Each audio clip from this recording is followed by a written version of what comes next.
फैजाबाद धरना inquiry commission ने साबिक डीजी आईएसआई फैज हमीद को क्लीन चिट दे दी। कमीशन रिपोर्ट के मुताबिक उस वक्त के डीजी आईएसआई और आर्मी चीफ ने फैज हमीद को मुआहदे की इजाज़त दी। फैज हमीद ने बतौर मेजर जनरल डीजीसी मुआहदे पर दस्तखत करना थे। फैज हमीद के दस्तखत पर उस वक्त के वज़ीर आज़म शाहिद खाकान अब्बासी और वज़ीर दाखिला एहसन इकबाल ने भी इत्तफाक किया था।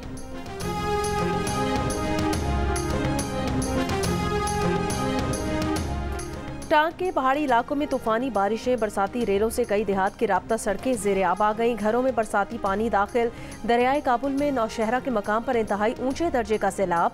कोयटा समेत बलोचिस्तान के मुख्तलिफ अजला में मतला जुज़वी अबर आलूद। बारिशों के बाद शिमाली अजला के मौसम में खुनकी। मुजफ्फराबाद आज़ाद कश्मीर में 3 रोज़ की बारिशों के बाद मौसम साफ। पेशावर में 3 रोज़ से जारी बारिशों का सिलसिला थम गया, धूप निकल आई। महकमा मौसमियात के मुताबिक आज रात चागी, वाशुक, केच, पंजगूर और गवादर में बारिश का इम्कान। कराची में कल रात हल्की बारिश की तवक्को।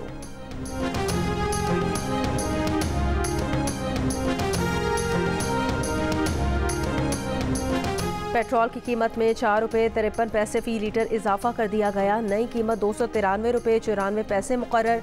डीजल की कीमत 8 रुपये 14 पैसे इजाफे के बाद 290 रुपये 38 पैसे फ़ी लीटर हो गई। मट्टी का तेल 193 रुपये 8 पैसे फ़ी लीटर हो गया। पहले से महंगाई की चक्की में पिसे अवाम की दुहाइयाँ।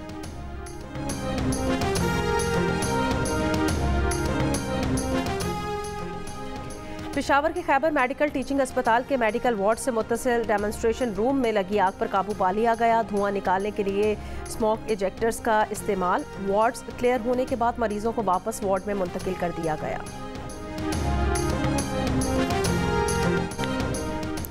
शक्करगढ़ में चोरी के 2 मुख्तलिफ वारदातें। 80 तोले सोना और नकदी चोरी हो गई। पहली वारदात इकबालपुरा के घर में हुई। चोर मुबैना तौर पर 65 तोले सोना और नकदी लूट कर फरार। पुलिस के मुताबिक अहले खाना की गैर मौजूदगी में चोरों ने ताले काट कर वारदात की। दूसरी वारदात मोहल्ला बिजली घर में हुई, जहां चोर शहरी के घर से 15 तोले सोना और 10 लाख रुपए नकदी लेकर फरार हो गए। फोरेंसिक के बाद दोनों चोरियों के मुकदमात दर्ज। मिल्लत एक्सप्रेस में पुलिस एहलकार के तशद्दुद का शिकार खातून मुर्दा पाई गई। 29 साला मरियम का केस ड्रामाई रुख इख्तियार कर गया। मरियम की मौत कैसे हुई, तहकीकात जारी।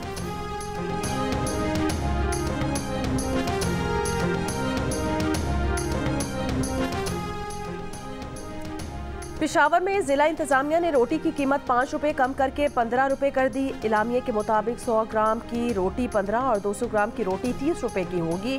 वजीर खुराक जाहिर शाह तूरू ने कहा कि वजीर आला के अहकामात पर नान बाय एसोसिएशन से मुज़ाकरात के बाद रोटी की कीमत में कमी की गई है।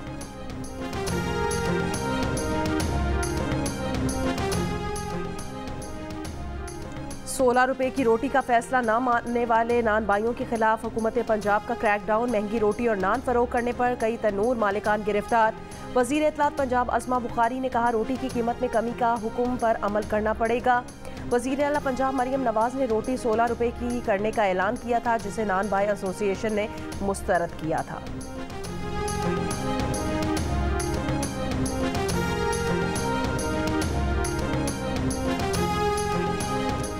कोट लखपत जेल के साबिक कैदी आमिर तांबा पर कातिलाना हमले में भारत मुलव्विस हो सकता है। वजीर दाखिला मोहसिन नकवी ने पाकिस्तान में भारतीय रियासती दहशतगर्दी की एक और वारदात का इंकशाफ कर दिया।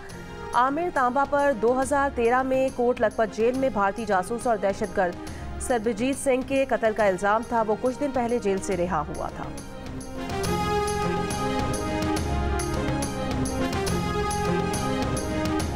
उषा बीबी की मर्जी के निजी अस्पताल से तिबी मुआयने की दरखास्त पर इस्लामाबाद हाई कोर्ट में समाअत आज होगी। रजिस्ट्रार ऑफिस ने दरखास्त पर एतराज़ात आयद कर रखे हैं। पासपोर्ट इन्होंने सबमिट कर लिया ओरिजिनल। वो इन्होंने कहा कि प्रोटेक्टर हम लेंगे। इन्होंने कहा कि वीज़ा, टिकट और जो आपकी ओरिजिनल डिग्री है आप हमसे 15 अप्रैल को कलेक्ट कर लें।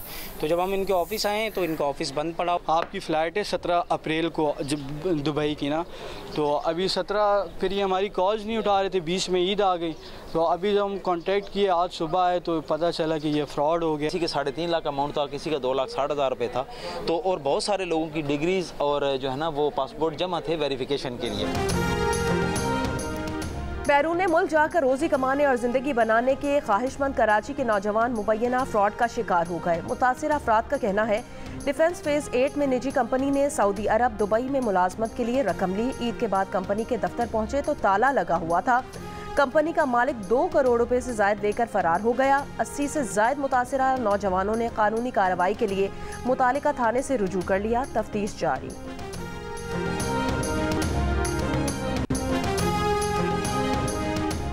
आसिफा भुट्टो जरदारी ने रुकने कौमी असम्बली का हलफ उठा लिया। बिलावल भुट्टो कौमी असम्बली में उनके हमरा मौजूद थे। स्पीकर अयाज सादिक ने हलफ लिया। सदर आसिफ अली जरदारी ने पार्लियामेंट हाउस में मौजूद अपने सदारती चैम्बर में बराह रास्त आसिफा भुट्टो की तकरीब हलफ बर्दारी देखी। वज़ीर आला सिंध मुराद अली शाह, वज़ीर आला बलूचिस्तान सरफराज बुगटी भी मेहमान की गैलरी में मौजूद थे। आसिफा भुट्टो नवाब शाह के हल्के NA 207 से बिला मुकाबला मुंतखब हुई थी।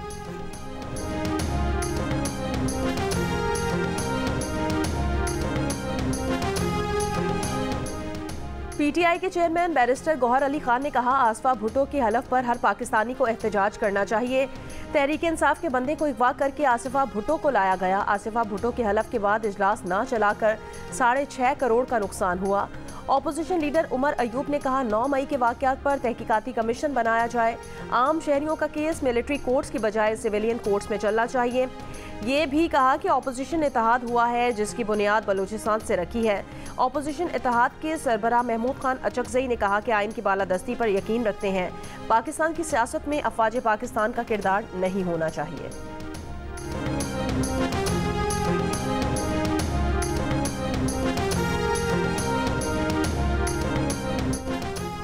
वफाकी वज़ीर मनसूबाबंदी और तरक्की एहसन इकबाल ने वज़ारत बैनुस्सूबाई राब्ता का इजाफी चार्ज भी संभाल लिया। कहा, वफाक से सूबों को इख्तियारात तफवीज़ करने का मतलब नहीं कि कौमी सतह की कोऑर्डिनेशन ख़त्म कर दी जाए। UK में या बाकी जगहों पे कहीं पे जाएं, आप UAE में जाएं, ज़रा झूठी इस तरह की किसी के ख़िलाफ़ ज़रा ट्वीट करके कोई दिखाए और उसके बाद उसके साथ जो सलूक होता है वो भी देख लें। मैं हर जगह पे ये बात कह रहा हूँ, हमें सख्त लॉज की ज़रूरत है। कराची पुलिस, इस टाइम सिंध पुलिस एग्रेसिवली काम कर रही है और अगर आप देखें ठीक है क्राइम हो रहा है, लेकिन ये भी देखें कि डेली की बुनियाद पर वो कितने मुकाबले कर रहे हैं और कितने ज़्यादा पकड़ रहे हैं, वो उसका कंपैरिजन कर लें तो बहुत बेहतरी आई। वज़ीर दाखिला मोहसिन नकवी ने सोशल मीडिया के इस्तेमाल से मुतालिक सख्त कवानीन की हिमायत कर दी। कहा, बरतानिया हो या मुत्तहिदा अरब अमारात, झूठी वीडियो शेयर करने वालों के साथ जो सलूक होता है वो सबको मालूम है। पाकिस्तान में आज़ादी इजहार राय होना चाहिए, लेकिन ऐसा कानून भी होना चाहिए कि कोई झूठा इल्ज़ाम लगाए तो उसको पकड़ा जा सके। कराची में स्ट्रीट क्राइम पर कहा, ठीक है क्राइम हो रहे हैं, लेकिन ये भी देखें वहाँ पुलिस रोजाना की बुनियाद पर मुकाबले कर रही है। बहावल नगर वाक़े से मुतालिक सवाल पर कहा, लड़ाई तो घर में भाइयों में भी हो जाती है। एक वाक़े को बुनियाद बनाकर ये नहीं कहा जा सकता कि पूरी फोर्स डीमोरलाइज हो गई। हमने वाक़े को ज़्यादा बढ़ा दिया है। भारत में भी ऐसा वाक़या हुआ है, लेकिन वहाँ का रवैया देखें और अपना तर्ज अमल देखें। हमें उनसे सबक सीखना चाहिए।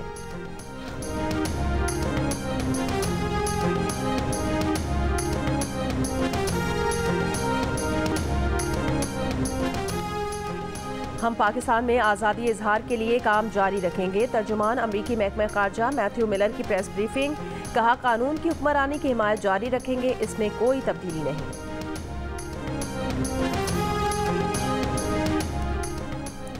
इसराइली फ़ौज के गज़ा में हमले जारी। मज़ीद 68 फ़लस्तीनी शहीद। बेघर फ़लस्तीनी ख़ानदानों की शिमाली गज़ा में अपने घरों को वापसी की कोशिश। शिमाली गज़ा वापस जाने वाले लोगों पर इसराइली फ़ौज की फायरिंग। फ़लस्तीनी लड़की शहीद। ईद के रोज़ इसराइली हमले में ज़ख्मी होने वाली हमास रहनुमा इस्माइल हनिया की कमसिन पोती ज़ख्मों की ताब ना लाते हुए शहीद हो गई। ईद पर इसराइली हमले में इस्माइल हनिया के बेटे और पोते भी शहीद हो गए थे।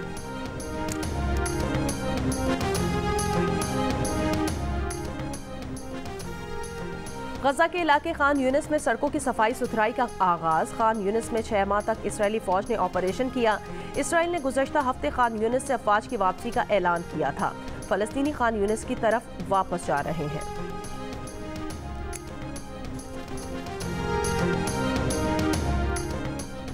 ईरान को नुकसान पहुंचाना है मगर जंग नहीं करनी। ईरानी हमले के बाद इसराइली जंगी काबीना में फैसला। इसराइली जंगी काबीना का इजलास आज फिर होगा। ईरानी वजीर खारजा ने कहा, इसराइल ने इंतकामी कार्रवाई की तो फौरी और पहले से ज़्यादा सख्त जवाब देंगे। अमरीकी वजीर खारजा एंटनी ब्लिंकन ने कहा कि मशरिक़ वस्ता कशीदगी में इजाफा नहीं देखना चाहते, सिफारती राब्ते कर रहे हैं।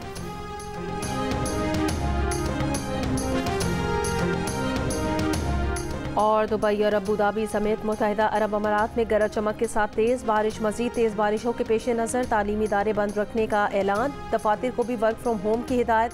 बहरीन में भी शदीद बारिशों की पेशगोई के बाद तालीमी इदारों में तातील का ऐलान।